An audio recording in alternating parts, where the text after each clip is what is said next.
ভেনেজুয়েলায় ইতিহাসের অন্যতম ভয়াবহ দুর্যোগে পরিণত হয়েছে মাত্র 40 সেকেন্ডের ব্যবধানে আঘাত হানা 7.2 ও 7.5 মাত্রার জোড়া ভূমিকম্প।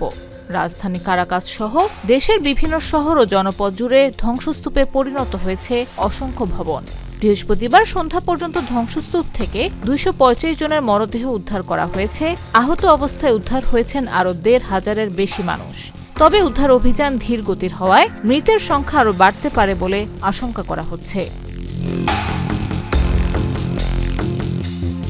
ভেনেজুয়েলার স্থানীয় সময় বুধবার সন্ধ্যা 6টা 4 পরপর দুটি শক্তিশালী ভূমিকম্প আঘাত হানে। যুক্তরাষ্ট্রের ভূতাত্ত্বিক জরিপ সংস্থা USGS জানায় 2 কম্পনের ব্যবধান ছিল মাত্র 40 সেকেন্ড।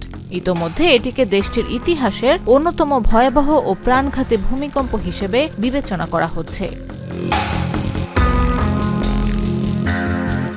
স্বাস্থ্যমন্ত্রী কার্লোস আলভারোদার বরাত দিয়ে AFP জানায়, উদ্ধার অভিযান এখনও অব্যাহত রয়েছে। তবে প্রয়োজনীয় ভারী যন্ত্রপাতি, প্রশিক্ষিত জনবল ও পর্যাপ্ত সরঞ্জামের অভাবে বহু মানুষ ধ্বংসস্তূপের নিচে আটকে থাকলেও তাদের কাছে দ্রুত পৌঁছানো সম্ভব হচ্ছে না।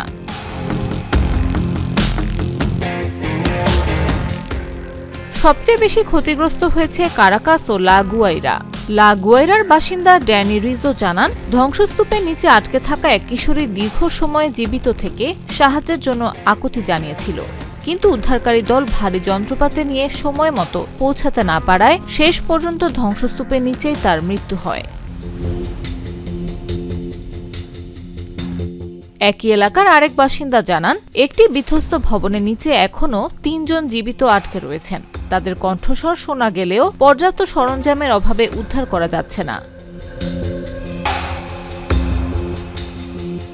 দুর্যোগ মোকাবিলা বিভাগের এক উদ্ধারকর্মী AFP-কে জানান, সীমিত জনবল ও অপর্যাপ্ত প্রশিক্ষণের কারণে উদ্ধার অভিযান বড় চ্যালেঞ্জের মুখে পড়েছে।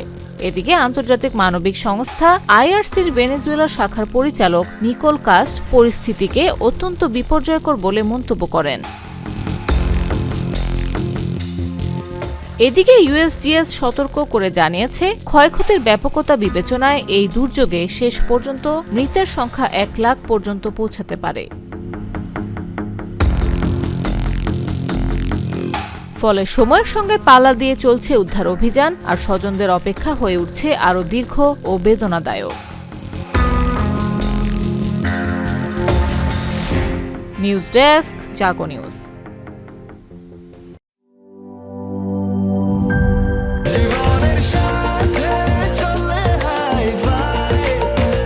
স্বাস্থ্যকর অল টাইম ফ্যামিলি কেক, সব সময় অল টাইম হেলদি লাইফ।